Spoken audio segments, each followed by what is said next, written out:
მივესალმები ჩვენს მაყურებელს. დღეს თბილისში უნალექო და მზიანი ამინდია. ერთი შეხედვით ძალიან სასიამოვნო. თუმცა ამ მონაცემებით გჭირდება წვიმა, თოვლი და ქარი.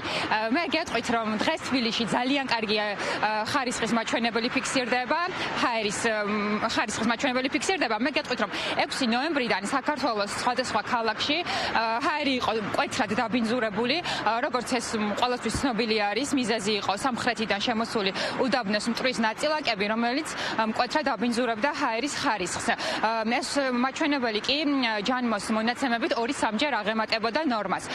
თუმცა ბოლო ერთი თვის განმავლობაში მინდა გითხრათ, რომ 28-29 ნოემბერს ფიქსირდებოდა საკმაოდ დაბინძურებული ჰაერი, მაგრამ დღეს უკვე ჰაერის ხარისხი მკვეთრად გაუმჯობესებულია და შეგვიძლია ვთქვათ უკვე, რომ თბილისში კარგი ჰაერია. მე აქვე გეტყვით, რომ ვითარება ამ დრომდე იმიტომ გართულა, რომ მქონდა უნალექო ამინდები, შესაბამისად ზოგადად ჰაერის გაუმჯობესებაში ძალიან მნიშვნელოვან როლს ასრულებს ისეთი პროცესები, როგორიც არის ქარი, წვიმა და თოვლი. თუმცა კვირის ბოლოდან სინოპტიკოსები უკვე ნალექიან ამინდს ვარაუდობენ და შესაბამისად ვითარება კიდევ უფრო გაუმჯობესდება.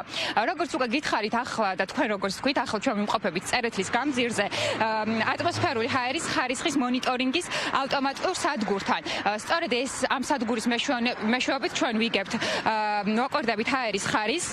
მსგავსი სადგური არის თბილისის რამდენიმე უბანში და სხვადასხვა ქალაქშიც. აღნიშნული სადგურების მუშაობის შედეგის ნახვა ნებისმიერი ადამიანისთვის არის ხელმისაწვდომი და ახლა გეტყვით, როგორ უნდა შეამოწმოთ ხოლმე ჰაერის ხარისხის მაჩვენებელი. ამისთვის აუცილებელია, რომ ეწვიოთ საიტს AirGauge-ის. მე ახლა შევალ თქვენთან ერთად ამ საიტზე და თქვენთან ერთად ვნახავ. ასევე როგორც ვიცი, ეკრანზე თქვენც დაინახავთ. შევდივართ, როგორც უკვე ვთქვით, AirGauge-ზე. შემდეგ ვირჩევთ მდებარეობას. ამ შემთხვევაში მე თბილისს მოვნიშნავ, ვინაიდან თბილისში ვარ და უკვე შეგვიძლია ჩვენ რუკაზე ვნახოთ მაჩვენებლები. როგორც ხედავთ, სხვადასხვა ფერად არის მონიშნული. მე აქვე გეტყვით, რომ ცისფერი ფერი ნიშნავს, რომ ძალიან კარგი ჰაერია, მწვანე ნიშნავს, რომ კარგი ჰაერია, ყვითელი არის დამაკმაყოფილებელი, წითელი ცუდი და მუქი წითელი კიდევ უფრო ცუდს ნიშნავს. ამ შემთხვევაში რეგიონების მიხედვით შეგიძლიათ შეამოწმოთ. თბილისს რაც შეეხება, ასევე უბნების მიხედვით შეგიძლიათ ნახოთ, სად ფიქსირდება კარგი და ცუდი ჰაერი.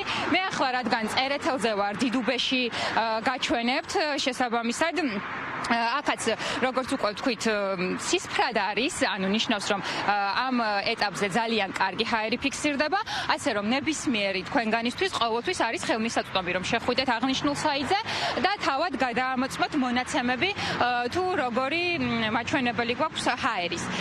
მე გეტყვით, რომ შეგახსენებთ, რომ 6 ნოემბრიდან ფიქსირდებოდა თბილისში ჰაერის დაბინძურების მაღალი მაჩვენებელი, თუმცა უკვე ყველაფერმა მე მგონი, რომ გადაიარა. შესაბამისად, იმ რეკომენდაციებს, რა უნდა გავითვალისწინოთ ხოლმე დაბინძურებული ჰაერის შემთხვევაში, ალბათ უფრო სპეციალისტები გეტყვიან. მე დაგემშვიდობებით და მზიან და ნათელ დღეს გისურვებთ, ბედნიერ დღეს.